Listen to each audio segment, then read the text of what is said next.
Hello বন্ধুরা, good morning. এই দেখো মেয়েকে বাজারে পাঠিয়ে দিয়েছিলাম, ঠিক আছে। এই যে বাজার থেকে এসে যে বসে রয়েছে ফোনটা নিয়ে এখন।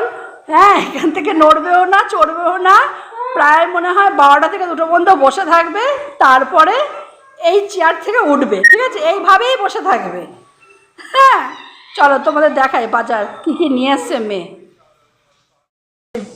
ওকে বলেছিলাম যে 2-3 রকমের মাছ নিয়ে আসতে, ঠিক আছে, কেন রোজ রোজ তো বাজারে যাওয়া যায় না। হ্যাঁ, যে হারে বৃষ্টি শুরু হয়েছে একটা না।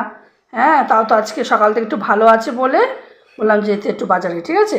এই দেখো বাজার করে নিয়ে এসে, দেখো এখানে নিয়ে এসে সোয়াবিন, তারপরে যে ডাল নিয়ে এসছে। হ্যাঁ, তাও তো ডালের প্লাস্টিকও ছিঁড়ে গেছে, মানে অর্ধেক ডাল পড়ে গেছে। আর এখানে নিয়ে এসছে যে কাতলা মাছ, ঠিক আছে।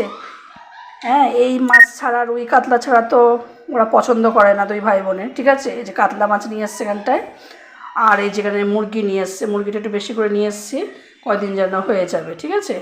কয়দিনের জন্য যে সব আলাদা আলাদা করে ভাগ ভাগ করে রেখে দেবো। হ্যাঁ, আর এখানে একটু নিয়ে এসে যে মেটে গিলা আর হচ্ছে গলা, ঠিক আছে।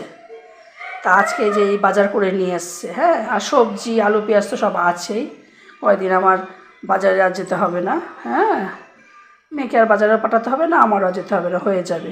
না তো কী বলো তো বন্ধুরা, বাজার না থাকলে না খুব অসুবিধা হয়ে যায় রোজ রোজ যাওয়া, ঠিক আছে। তা চলো তোমাদের সাথে আবার পরে দেখা হচ্ছে। টাটা, বাই বাই, সবাই ভালো থেকো।